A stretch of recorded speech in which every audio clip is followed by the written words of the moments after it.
This is Conversations on Careers and Professional Life, a podcast from the Foster School of Business, MBA Career Management Office. I'm your host, Gregory Heller.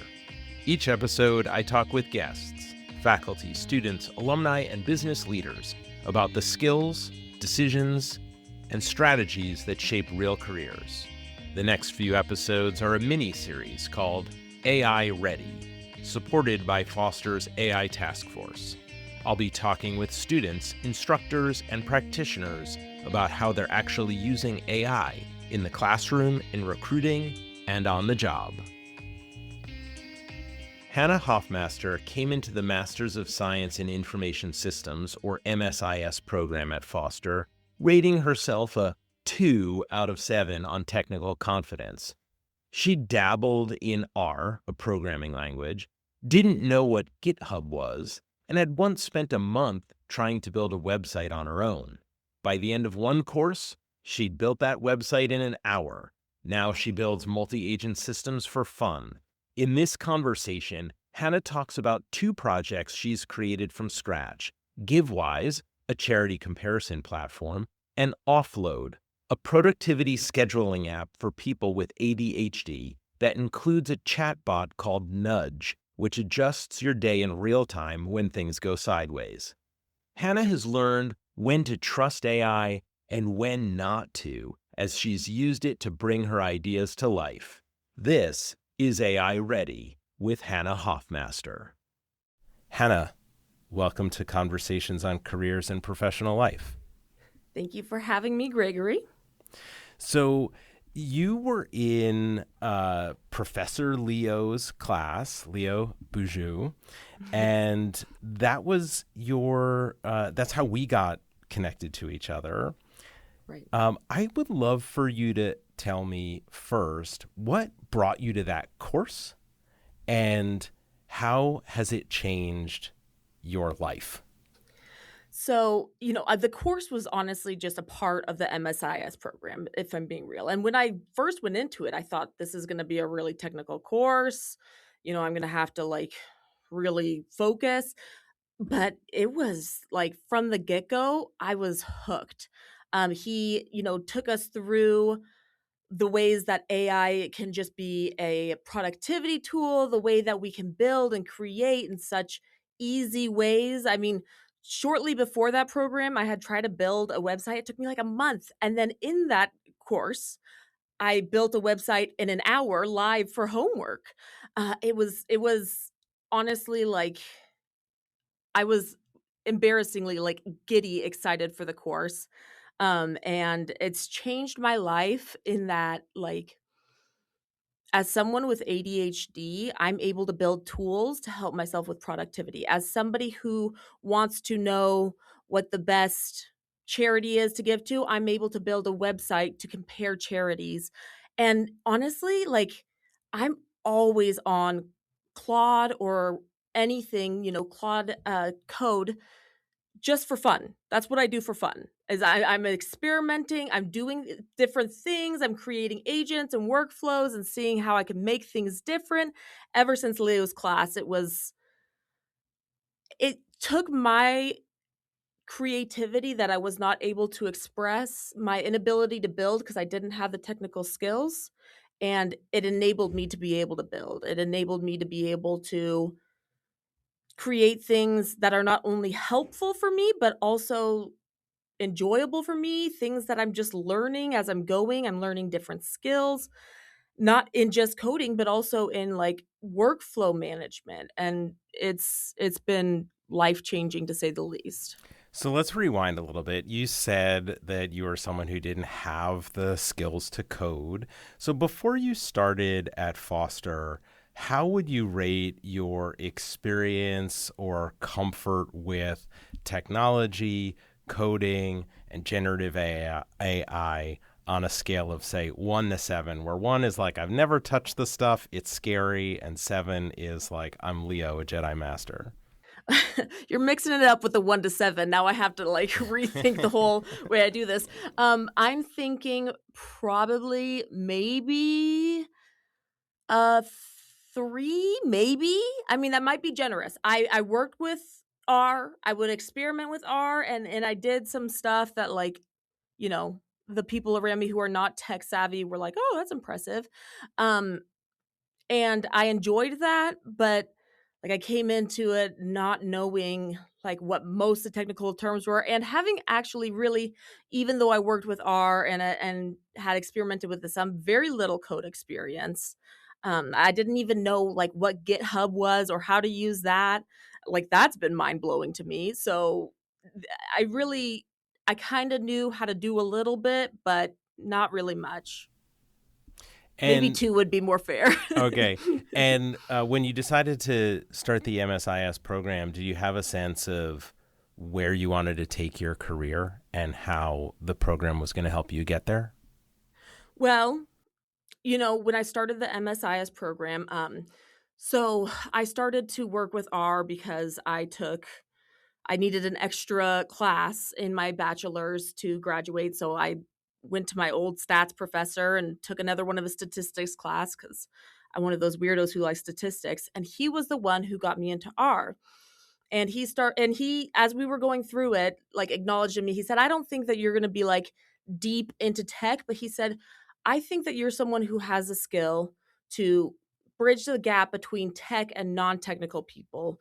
You can take this element and explain it in a comprehensive way that, most techie people aren't able to do." And so I kind of looked around for different. I knew that I enjoyed working with R. I knew I enjoyed, like, what I was doing with him, so I looked around for different programs, and MSIS was, like, in my opinion, the most uniquely perfect program for what I was looking for. It was somebody who had little to no tech experience. I couldn't join a computer science program. I wanted to get more into it, not only because I feel like I have a unique skill to bridge that gap, but also because I enjoy it. And so I really felt like this was the one, and actually it was the only one I applied to because this is the one I wanted to get into. Now, as the program went on, I kind of was like, "Oh, what do I wanna do? Do I wanna do cybersecurity? Do I wanna do marketing?" And I think that Leo's class actually kinda shook up the whole notion of what I was doing, like, what do I wanna do in a specific role? I I was thinking analytics, I was thinking these kinds of things. My whole life, I've dreaded the idea of, like, mundane, monotonous work, and in Leo's class, when I'm creating, I'm building workflows so that I don't have to do that monotonous stuff. I can do the thoughts, the creation. It changed everything. And so now I know, like, what I wanna do in a job, and the options are more open, especially with the way that AI is getting integrated into work these days. Why don't you talk to me about one of these processes that you figured out how to change or leverage or sort of get out of the mundane aspect of it by building an AI tool for that? So, one of the processes that I've built that's helped me with, not having to handle the mundane is I created a website called GiveWise. It's a charity navigating website, and it's got, different charity profiles with scores, tells you kind of things about them, where they're efficient, where they're not. And I presented it for Leo's AI and generative AI and business class for this AI fair that we had. And one person asked me, when somebody wants to request a charity, how do they go about it? And at the time, I was like, they would just, like, email me. I don't really have a team to handle that. But then after that, I realized, wait, I'm not leveraging AI if that's what I'm saying. So I built a 3-agent system. They there's a request form for a new charity that's not in there. They put in, like, a EIN or any, like, identifier if it's a different country at minimum, and then they can add more information like email and that kind of stuff, but they just need that. So then the first agent goes and scrapes the internet with that identifying number. It gathers all the information that it can on it. And then the second agent takes it and formats it the same as all of the other pages are, does the same kind of scoring method, the same information. And then the third agent looks over it. If it sees anything suspicious, it emails me. If it sees anything like there's not very much information to give it a good profile, it uses an email either provided or that it was scraped off online, if it was able to find one.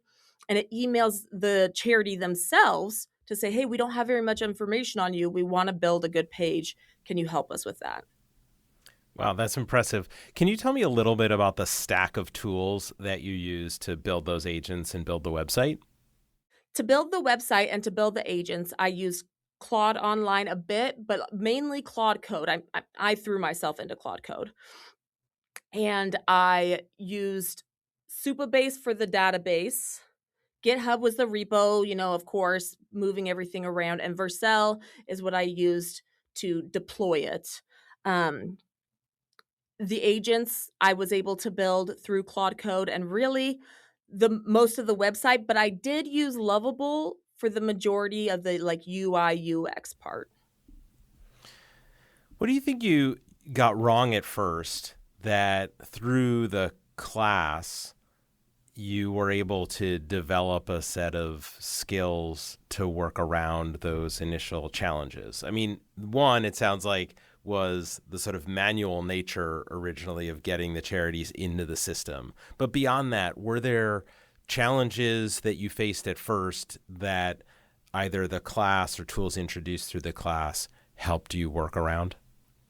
Right. So like you said, I think I was doing more manual labor than I needed to. I didn't fully understand, the scope or the capacity that AI could, handle. But one of the issues that I was doing is that I was just trusting AI. I would tell it, this is what I want you to do. And I would give it what I felt were exact details. And it would say, okay, I did that. And then I'd move on, and later I'd come back and I'd be like, "What's this hot mess?" "Why are all of these community scores the same every profile?" And it's like, "Well, I was just going off vibes." Like, no, that's not right. So, that was actually a lesson I had to learn a few times before I finally got, good verification processes in place from the AI and from myself. And through all of the work that we did in the class, and honestly, I've just taken it on to the other classes too, working with AI ever since then. I'm learning it more and more of like the judgment and the logic and the following up of like, okay, you said you did this, but what did you actually do? So it sounds like one of the things that you've kind of learned to do with AI is maybe trust but verify, right? Right. And to have good human judgment around what the AI is actually outputting before you just accept it. Exactly. Like one of the examples again with GiveWise is one of the I'm using GiveWise as if it's the Mm-hmm. only thing I have, but that's, what I'm using right now. So one of the examples is the GiveWise score. One of the, things that bases it off is outreach. And like I noticed in every profile that the outreach score was really small. And I was like, what's going on here? And I realized it's comparing the people that it serves against the entire population like of the earth. So I was like, okay, this is not right. We need to find out the amount of people who are estimated to have these issues that the charity serves and then compare the amount of people that the charity estimates they serve. So like I honestly like I'm just constantly checking, okay, you know, um in this build process I'm making for another project called Offload. It's a productivity scheduling app for ADHD people. I've created a whole like workflow of agents kind of flowing through ideas through the build plan. At the end of each phase in the build plan, it's supposed to, make sure everything's okay and do a wrap up. But the way that the AI had it was that it wanted to like send all the updated docs to the GitHub repo and then have me look at it on Vercel based on the branch that I created on GitHub. And, I'd deploy that on Vercel, look at it, but it wanted to send the updated docs first. And I had to say, wait, that doesn't make any sense because if I don't like the changes we made, then we're just going to have to do all that again. I said, we need to have an ability to hard stop here and restart if I don't like it and send the docs at the end. And then it was like, oh, yeah, you're right. So you really got to think about, you got to be the one thinking about the workflow. You got to be the one thinking about the processes and then having the AI do the work for you that you don't want to do. Can you tell me about a project where AI really changed what was possible for you, either the speed, the scale, or the quality of the outcome? Something that maybe solved another important problem for you and other people you know? Right. So I am creating a platform called Offload, and this is a productivity AI scheduling platform or for people with ADHD and neurodivergencies. Now, I just started creating this honestly for myself last quarter because I'm like, man, I am just not prioritizing my time well. And it's true, it's always been the truth. But now that I'm getting busier, I need a little more help. I need to be reminded to eat and do other stuff than just be on Claude. So I started to build this platform, and as I started to build it with AI, I realized, wow, this is something that could be not only helpful for me but helpful for a lot of people. So something that I have had before and that is an issue is that when you have these neurodivergencies, this ADHD, sometimes you will try to plan out your days block by block to, make sure that you're actually being productive. But with most apps out there, if you miss a block or something goes off plan, the whole day goes off plan. And now you're stuck in decision paralysis and everything goes off. So what I created with Offload was a way to seamlessly create, a regular schedule as well as your updated weekly ones. And then I created a chatbot called Nudge. So you build this app to scratch this itch that you have around planning your day and then also dealing with the sort of normal variance and interruptions and readjustments that have to happen in your day. And it's got this chatbot. Tell me about the chatbot. Okay, so Nudge does a lot of things. Nudge can talk you down when you start to panic about your schedule. If you get out of an appointment and you say, hey, I need to go to the store on my way home, Nudge will ask you long trip or short trip. And you can say long trip. And then it gives you the time that it takes to get to the grocery store plus an hour block. And it changes everything else around your day unless the stuff is locked that needs to happen at that time based on level of importance of what needs to be done and what can be pushed to the next day. Nudge will ask you, how's your energy level doing? If you say my energy's crashing, it'll give you more breaks and shorten your task blocks. If you say my energy is spiking, then it brings the harder tasks up first and gives you that woohoo, let's take advantage of this. Another thing is like for me, this is actually really helpful. If you realize you've lost track of time and you've fallen behind on things, and you want to get caught up, Nudge can coach you through like what you can just put off till later and what you should do in the short amount of time you have and how you should do it. Take a quick 10-minute shower, just wash your hair, condition, get out. Pick an outfit that you wear all the time, simple. Grab a bar on the way out the door, don't cook dinner. It takes into consideration the time you lost and figures out how to readjust and make it doable for you. So it sounds like this tool, not only the chatbot, but Offload, interacts with your existing calendar system, and then maybe as an app that sits on your phone. Do I have this about right? So it's going to be. I started the process and then I kind of got in the weeds of like the background building process because I want this to be right. I have so many ideas floating around in my mind and then I realized I needed a place to put them. So I used AI to create actually a really seamless, smooth workflow with various agents for the building process. But yes, that is the idea. You can either build like your constant schedule on Offload, and then just update weekly. Hey, these are the new things, or these are the goals. The goals are I want to exercise 3 times a week. I want to do this kind of stuff. It's going to fit that into your schedule, and you can access your Outlook calendar, your iPhone calendar, and then have those things, those appointments moved in, and all of your other daily tasks that you've input that you want to do that are constant things, those will just work around them. So in the year that you've been really working with AI while you're in the program, what are some of the biggest changes you've seen? Maybe not only in yourself and your ability, but in some of the tools that you're using. Like, how have they changed, and how do you stay up to date on how things are changing? So what I will say is, in the year that I've been using it, I've been moving like from different platforms, and the program encourages you to do so. They give you access to Gemini. They tell you about these different platforms, and I was started off with ChatGPT, which is not bad. It's the gateway. It's the gateway. It's the gateway.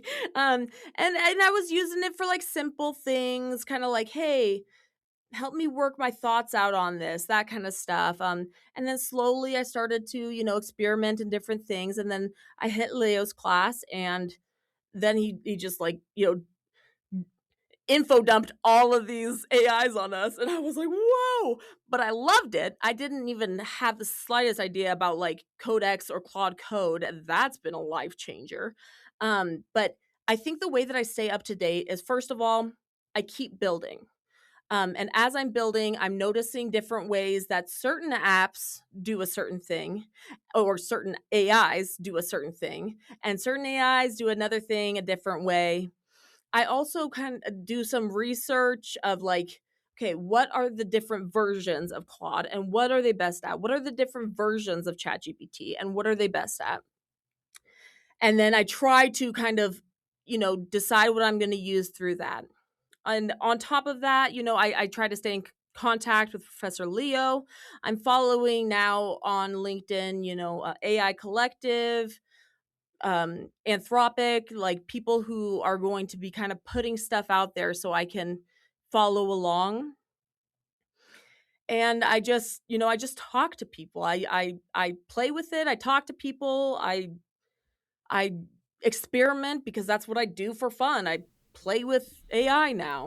So I love that you're saying you talk to people. One of the things that we say at Foster, right, is better together, better tomorrow. The community is such an important part of being in any one of our programs. Could you maybe just talk a little bit about how being part of a community of learners who are exploring AI, learning about it, and using it for assignments and projects, how that's changed the experience for you?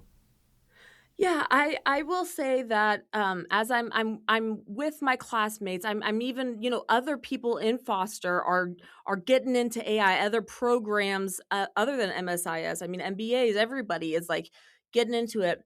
And as you talk with people, you get a shared excitement for things, but then you hear things that you're like, oh, I never thought of that. And they're like, yeah, I use this for this because it's better this way. I prompt this way and it helps. And it's just things that playing with, these tools on your own, you wouldn't think because you think one way. But when you get the other perspectives of, your peers, of your classmates, of these other people who are excited along with you, then you get different perspectives. And I mean, the possibilities with AI are borderline endless.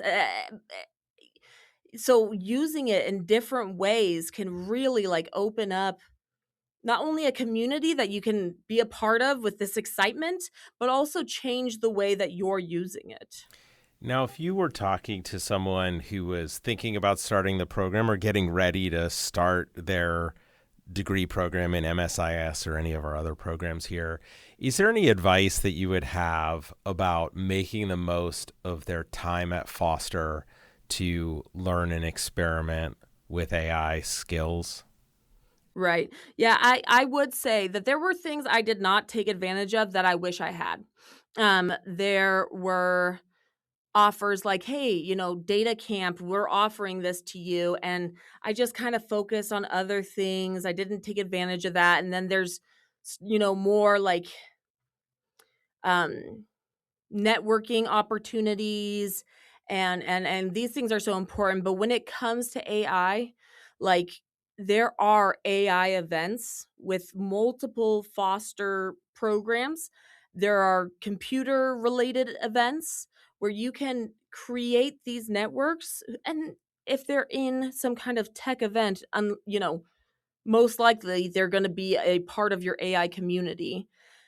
Fostering those is like fostering those. Fostering those is imperative, because the thing is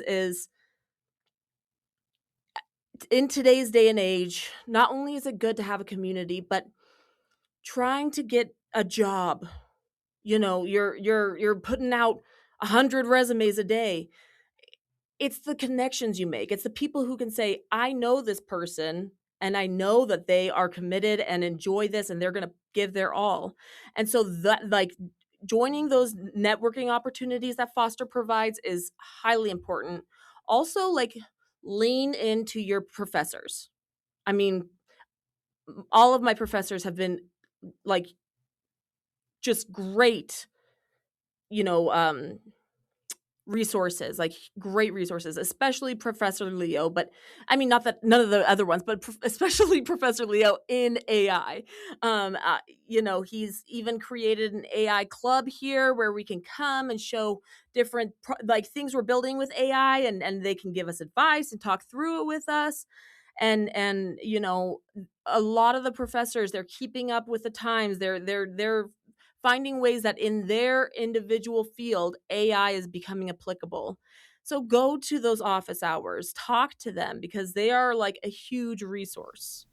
So you mentioned the value of networking in the job search. Have you had the opportunity to show off your projects to people outside of the foster community so that they can see what you're capable of building that have, improved your career opportunities? I have been kind of laying low and like doing coffee chats. And then obviously in those coffee chats, I'm showing what I'm doing. But I'm kind of building and I'm learning and I'm creating a network. And I'm not putting myself out there quite yet because I want to come prepared. I don't want to just, meet someone at an event and be like, "Oh, hey, I met you once. Can you refer me?" Or, just put out resumes, but I don't even know what I'm talking about at an interview. So I'm doing the coffee chats. I'm showing people what I'm doing, but like I'm also asking them a lot about their advice, their thoughts, and I'm building the stuff so I can speak to how I understand it. But I will say that when the time comes for me to really put myself out there in a career, driven, let's get this job way, um, I will be absolutely showing off, what I've done, because I'm proud of it and because it excites me. And I think that the connections that I'm building through Foster are going to, help me be able to get those interviews or those meetings where I can show off what I've done. So it sounds like you're being really deliberate at this stage, going out, gathering information, building relationships, strengthening those relationships so that when you're ready to really enter the job search, you have prepared at every level for that. So Right. I'm going to ask you one last question. Foster has the stated goal that every student is AI ready when they graduate. By that standard, are you? I would say that yes, I am, and I can confidently say that. Where I was a year and a half ago before I started the program, I was, using AI to look up, what are good protein snacks? How do I get rid of these weeds? But since I've gotten into Foster and I've been working through it, I've learned how to build applications. I've learned how to get out, my creative thoughts, but also how to build effective work processes and push off the things that I don't need to do so that I can do the hard work. I think that there's always room to grow and I plan to do so, but where I am now, I think that the skills that I could bring and the effectiveness of how I can build would be very work ready and could be very beneficial to any employer because of what I've learned at Foster. Well, Hannah, I want to thank you so much for having this conversation on careers and professional life. Thank you, Gregory. It's been nice. There are a few things I'm taking away from this conversation with Hannah.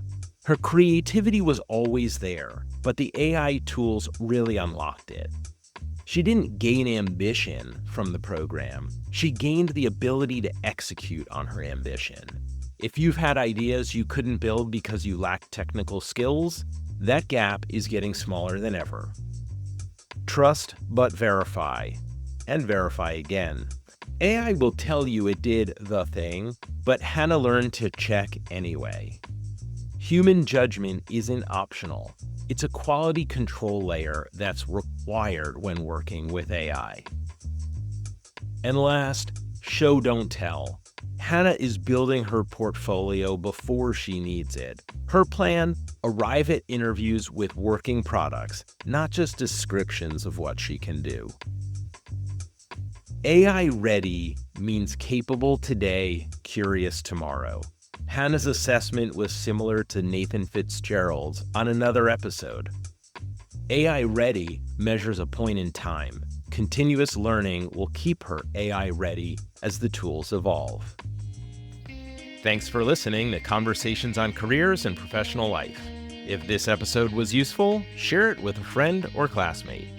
You can help others find the show by leaving a rating or review on Apple Podcasts, YouTube, Spotify, or Amazon Music. And hit subscribe so you don't miss the rest of the AI Ready miniseries. Conversations on Careers and Professional Life is produced by me, Gregory Heller, with support from the Foster School of Business MBA Career Management Office and Foster's AI Task Force. Show notes, past episodes, and contact info are all at conversationsoncareers.com.